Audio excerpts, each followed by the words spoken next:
With a population of over 200 million people and evidence of life on its territory potentially dating back over 30,000 years, Brazil is a nation with a long and robust history. While its border touches nearly every other South American country, besides being the last country in the Americas to abolish slavery, Brazil stands out from its neighbors in a very relevant way.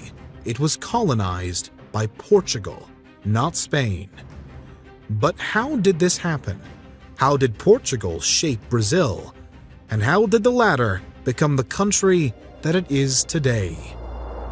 The first Portuguese explorer to reach Brazil did so in either the final years of the 15th century or in the 1500s exactly. According to Duarte Pacheco Pereira's book Esmeralda de Cito Orbis, he had found Brazil back in 1498 while on an expedition for King Manuel of Portugal. But this is not the generally accepted timeline. Instead, it's usually asserted that the first Portuguese expedition to reach Brazil came in 1500 with a fleet commanded by Pedro Álvares Cabral. He was actually on his way to India, but had been blown immensely off course and eventually spotted land.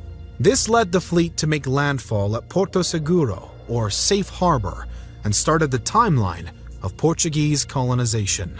Once it was realized that this newfound land was on the Portuguese side of the Tordesillas line, the initial goal was to establish a settlement with the focus of monopolizing trade, particularly of the widely popular pau-brasil redwood trees. This, of course, brought the Portuguese into direct interaction with the vast indigenous population in the area. At first, it's believed that the Portuguese settlers and the natives may have worked in harmony to harvest and trade the pau-brasil, but this was predictably short-lived as the situation evolved.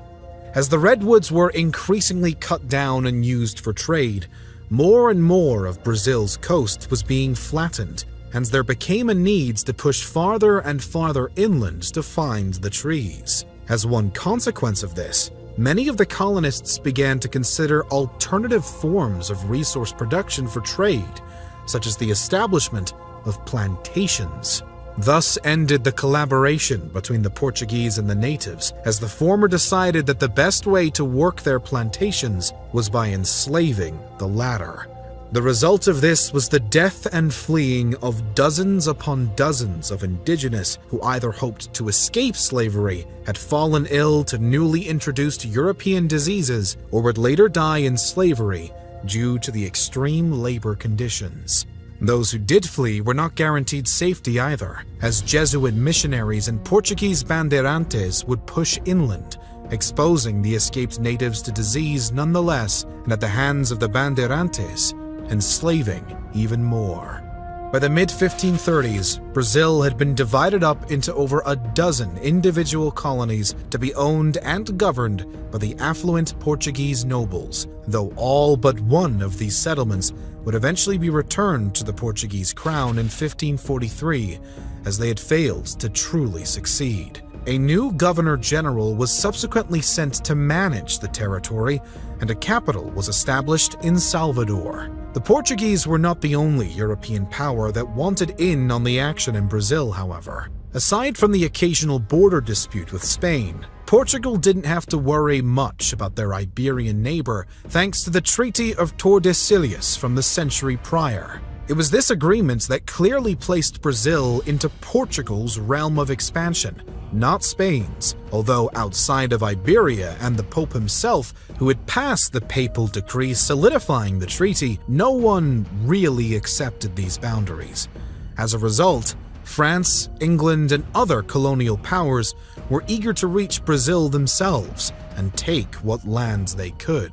The French in particular tried to wedge themselves onto the map, but were consequently beaten back by the Portuguese in the latter half of the 16th century. The Dutch as well would take a shot at seizing part of Brazil, but they too would eventually give in to the possessive Portuguese. And while the Portuguese did manage to hold strong against their outside rivals, within Brazil, some issues began to arise that required fast solutions.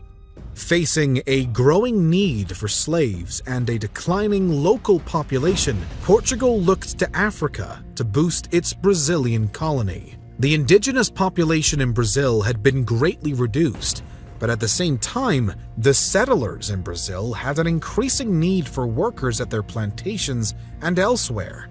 It was at this time that the Portuguese looked to Africa. Having already kick-started the Atlantic slave trade the century prior, they now looked to bring workforce from Africa over to Brazil instead of Europe.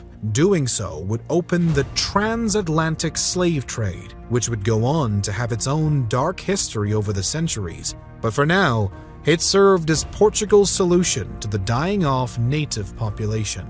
And the Portuguese didn't do this in small numbers either. In fact, roughly 40% of African slaves involved in the transatlantic slave trade would end up in Brazil, over 8 times the amount that ended up in the United States. Nevertheless, despite the grotesqueness of their method of choice, the Portuguese in Brazil managed to find great success in trade and developing the colony altogether.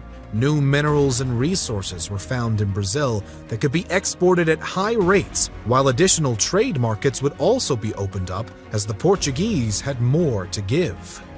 By now, Brazil was beginning to resemble its modern form, as its culture diversified and the capital was moved to Rio de Janeiro.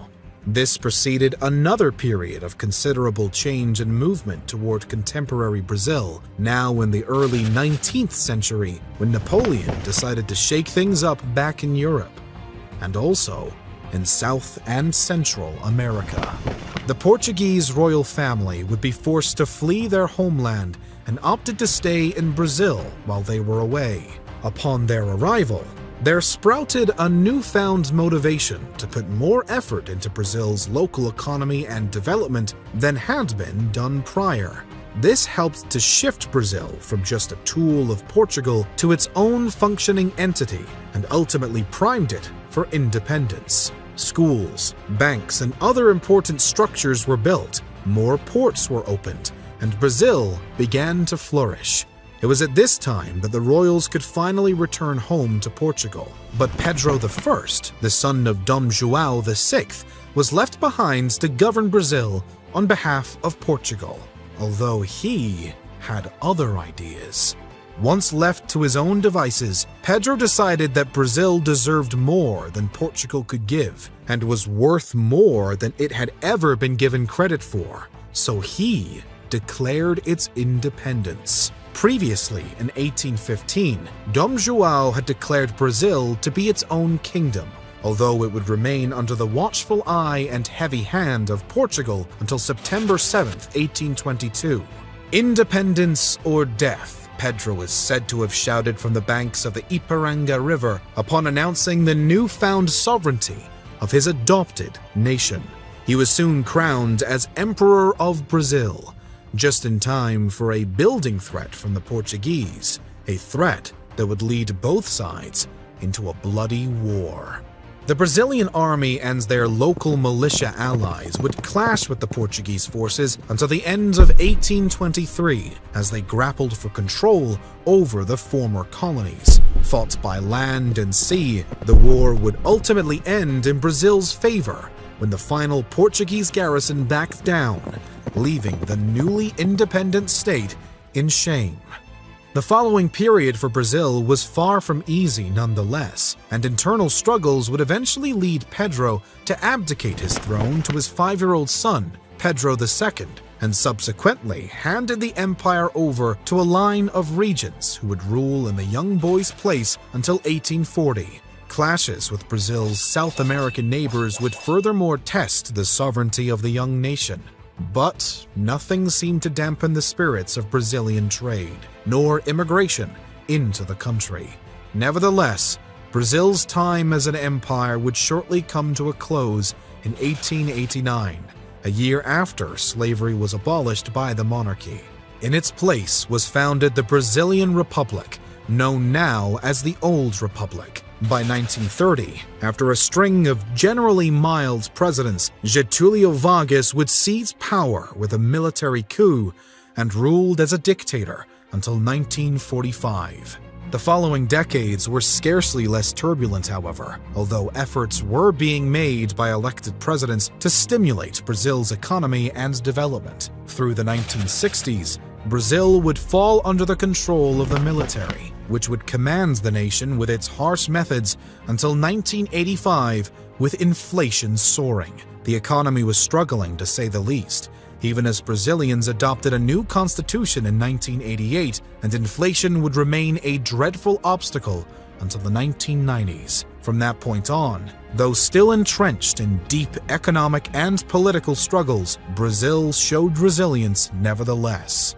And through it all, it had shown the ability to become and remain independent. Had Portugal never colonized its land, it's hard to know what Brazil would be like today. But thanks to the Portuguese colonization that did happen, wherever it stands morally, Brazil was able to become a notable colony and later kingdom of its own.